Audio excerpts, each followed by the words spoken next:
Gaza के Jabalia शरणार्थी camp पर इजरायल की सेना ने हवाई हमला कर दिया है और इस हमले में कई लोगों की मौत हो गई है और कई लोग मलबे में फंसे हुए बताए गए हैं। तो बड़ी खबर आप देख रहे हैं, गाजा का जबालिया शरणार्थी कैंप, इस पर इजरायल की सेना ने हवाई हमला किया है। इससे पहले भी जबालिया का ये शरणार्थी कैंप टारगेट किया गया था, यहां पर हमले किए गए थे क्योंकि इजरायल की सेना का यह मानना है कि इस शरणार्थी कैंप के आसपास और खासतौर पर जबालिया हमास के कमांडर्स का बड़ा ठिकाना है। न सिर्फ जबालिया शरणार्थी कैंप बल्कि जबालिया अगर खासकर उत्तरी गाजा की बात करें, नॉर्दर्न गाजा में आईडीएफ के निशाने पर लगातार रहा है और ये वहां पर एयर स्ट्राइक के साथ साथ ग्राउंड ऑपरेशन भी लगातार जारी रहा है। और ऐसे में आपको बताएं कि जबालिया जो शरणार्थी कैंप है उसे टारगेट किया गया क्योंकि वहां पर हमास के आतंकियों के छिपे होने की आशंका जताई जा रही है। और वहीं गाजा के लोगों को अब किसी पर यकीन नहीं हो रहा है। अरब देशों ने गाजा के साथ ऐसी चाल चली है कि पूरी दुनिया हैरान है। इस वक्त हमास को सबसे बड़ा खतरा इजराइल के बाद दो देशों से लग रहा है। हैरानी वाली बात तो यह है कि दोनों देश उसके सबसे बड़े मददगार माने जाते हैं।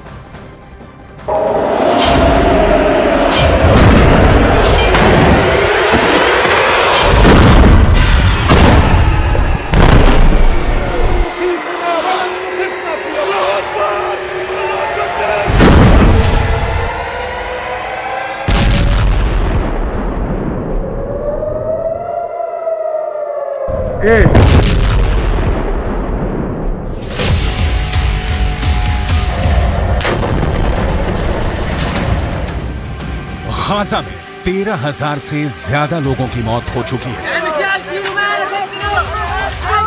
और करीब 3,000 लोग मलबों में दफन हैं। इजराइल किस तरह और कितनी तरफ से हमास पर टूट पड़ा है, इसकी रिपोर्ट करने की ताकत भी अब फिलिस्तीन के अखबारों के पास नहीं बची है। गाजा पट्टी के अंदर 40 से ज्यादा पत्रकार मारे जा चुके हैं और इजराइल फिलिस्तीन के अखबारों के पूरे नेटवर्क को ही तोड़ दे रहा है। इसीलिए अब गाजा पट्टी से वही खबरें सामने आ रही हैं जो इजराइल चाहता है।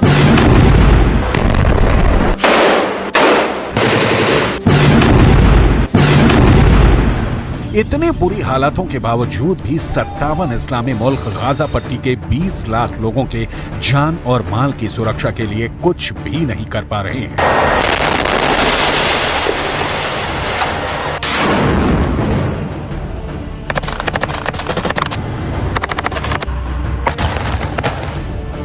फिलहाल जो रिपोर्ट आ रही है उससे ये साफ लग रहा है कि उत्तर गाजा में भारी कोहराम मचाने के बाद अब इजराइल अपना पूरा फोकस दक्षिणी गाजा पर कर रहा है।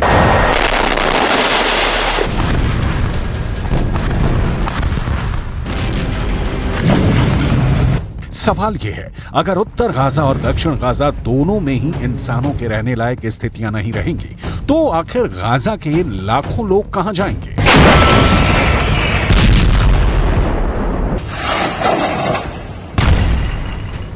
ऐसे खतरनाक हालातों में अगर 57 इस्लामिक देश एक साथ खड़े होते तो निश्चित तौर पर इजराइल पर दबाव बनाना बहुत आसान हो जाता, लेकिन आज स्थिति बिल्कुल अलग है।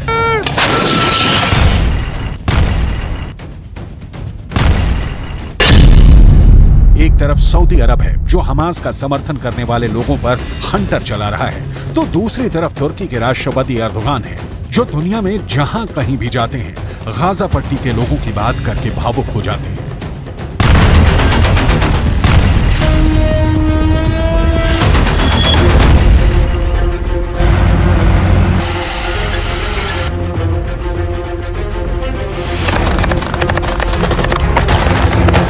तुर्की के राष्ट्रपति एर्दोगान ने जर्मनी की राजधानी बर्लिन का दौरा किया है और जर्मनी के चांसलर ओलाफ स्कॉल्स के साथ उनकी द्विपक्षीय वार्ता हुई।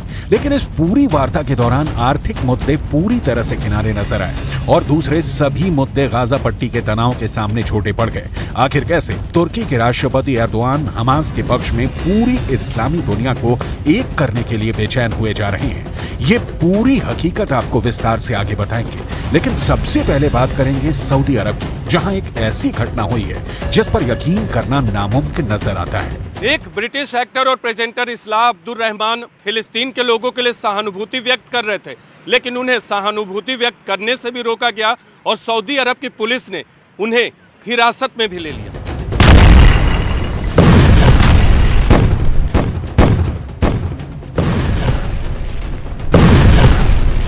सऊदी अरब के अंदर ऐसी एक नहीं और भी कई घटनाएं हो चुकी हैं जिसमें हमास के समर्थकों पर सऊदी अरब की सरकार कड़कती बिजली की तरह टूट रही है। इस घटना ने पूरी इस्लामी दुनिया में एक हड़कंप सा मचा दिया है। दरअसल ब्रिटिश एक्टर इस्लाह अब्दुल रहमान उम्रा करने के लिए सऊदी अरब गए थे। सऊदी अरब के अंदर इस्लाह अब्दुल रहमान फिलिस्तीन के लोगों के साथ सहानुभूति जताने के लिए एक फिलिस्तीन काफिया पहने हुए थे। फिलिस्तीनी काफिया एक ऐसा कपड़ा होता है जो गले पर पहना जाता है और इसमें चेक होते हैं। फिलिस्तीन का आंदोलन करने वाले बड़े नेता यासिर अराफात अक्सर फिलिस्तीनी काफिया पहनते थे और ये फिलिस्तीनी काफिया एक तरह से यासिर अराफात की पहचान बन गया था। अब्दुल रहमान ने एक ऐसा ही फिलिस्तीनी काफिया सऊदी अरब के अंदर भी पहना हुआ था और इसीलिए सऊदी अरब की पुलिस ने उन्हें हिरासत में लिया और घंटों तक पूछताछ।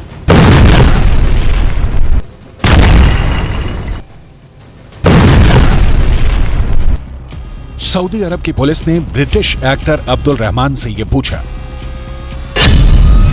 कि वो कब से सऊदी अरब में है, सऊदी अरब में वो कहां गए हैं। अब्दुल रहमान को एक संदिग्ध की नजर से देखा गया।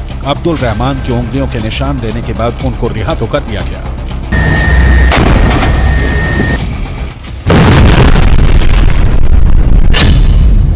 लेकिन उसके बाद वो बहुत ज्यादा भयभीत हो गए। उन्होंने मिडिल ईस्ट के एक न्यूज़पेपर से बात करते हुए कहा कि वो फिलिस्तीन के साथ सहानुभूति दिखाना चाहते थे, लेकिन उन्हें ये करने नहीं दिया गया।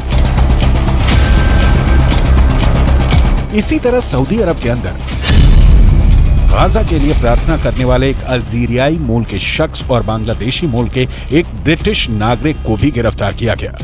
बात एकदम साफ है कि सऊदी अरब का सऊदी राजवंश ये नहीं चाहता कि उसकी धरती पर किसी भी तरह का विरोध प्रदर्शन की संस्कृति का जन्म हो। सऊदी राजवंश को ये बात बहुत अच्छी तरीके से पता है कि जो लोग आज फिलिस्तीन के समर्थन में सड़कों पर उतरेंगे, कल उसकी ही सरकार के खिलाफ ये लोग विरोध प्रदर्शन कर सकते हैं। इसीलिए सऊदी राजवंश प्रोटेस्ट के कल्चर को ही पूरी तरह से ख़त्म करना चाहता है। यही उसका एक टारगेट है। आमतौर पर यह जानकारी बहुत कम लोगों को है कि सऊदी अरब एक ऐसा देश है जिसका पुराना नाम स्टेट ऑफ हिजाज था। लेकिन 23 सितंबर 1932 में जब सुल्तान अब्दुल अजीज बिन सऊद ने इस स्टेट ऑफ हिजाज पर कब्जा किया तो उन्होंने इस इलाके का नाम बदलकर सऊदी अरब रख दिया। इसमें सऊदी शब्द सुल्तान अब्दुल अजीज बिन सऊद का सरनेम है। शायद दुनिया की ऐसी पहली घटना होगी जब किसी राजवंश ने किसी देश पर अधिकार करने के लिए उस देश का नाम भी अपने राजवंश के नाम पर कर दिया हो।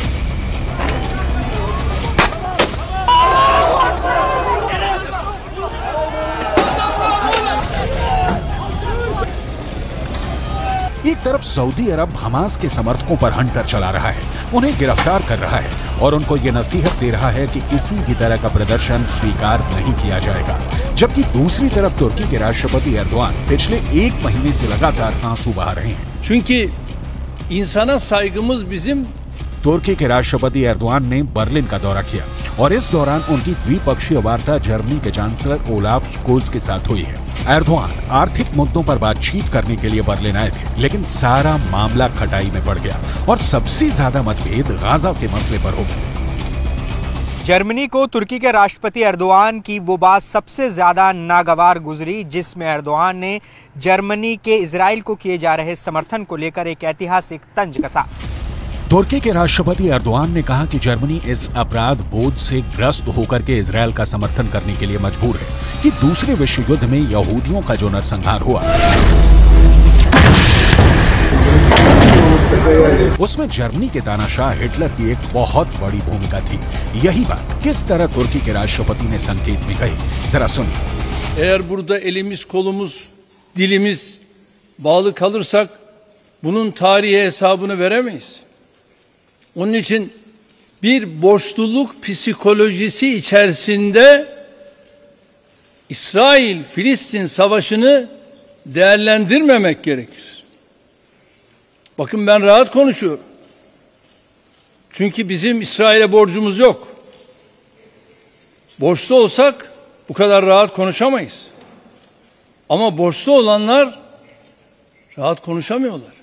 बयान से बिल्कुल साफ है कि तुर्की के राष्ट्रपति ने कहा कि उनके ऊपर कोई कर्जा नहीं है कि वो इजराइल का समर्थन करने को मजबूर हैं, जबकि इजराइल के तानाशाह ने यहूदियों का नरसंहार। नोट करने वाली बात यह है कि जर्मनी ने अब तक इजराइल को काफी ज्यादा सपोर्ट दिया है।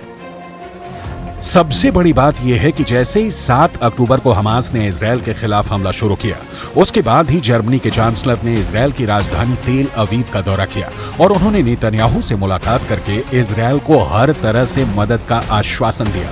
इतना ही नहीं, जर्मनी हथियारों के तौर पर भी इजराइल की मदद करता रहा है और यही बात तुर्की के राष्ट्रपति एर्दोआन को बहुत ज्यादा परेशान कर रही है और यही वजह है कि उन्होंने जर्मनी के चांसलर के सामने उनकी मौजूदगी में गाजा के मुद्दे को बहुत बड़े पैमाने पर उठाया।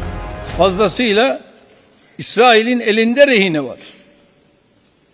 Ve yılların rehineleri, tutsakları İsrail'in elinde. Bunu da görmemiz lazım. Bunu görmezsek bu da haksızlık olur. दूसरे विश्व युद्ध के दौरान जर्मनी के तानाशाह एडोल्फ हिटलर ने यहूदियों का नरसंहार करने के लिए बाकायदा संस्थाएं बनाई थी और इन संस्थानों में पूरे यूरोप के अंदर करीब 60 लाख यहूदियों को मार दिया गया था। एडोल्फ हिटलर एक समाजवादी राष्ट्रवाद की राजनीतिक विचारधारा के अनुयायी थे और हिटलर ने जो कुछ भी किया उसके बाद जर्मनी के अंदर कभी भी कट्टर राष्ट्रवादी पार्टी उभर ही नहीं सकी।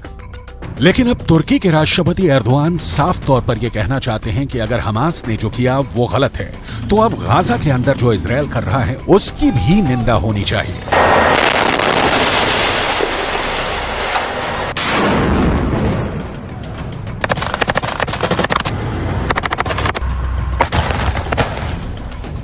दूसरी तरफ जर्मनी के चांसलर भी इस मुद्दे पर पीछे नहीं हटे। उन्होंने भी एर्दोआन के सामने ही हमास की निंदा की, 7 अक्टूबर को हुए आतंकवादी हमले का जिक्र किया और हमास के पूरे खात्मे के इजरायली संकल्प को सही ठहराया। यानी अगर देखा जाए तो जर्मनी और तुर्की एक बातचीत की मेज पर जरूर थे, लेकिन उनके बीच बहुत भारी मतभेद है।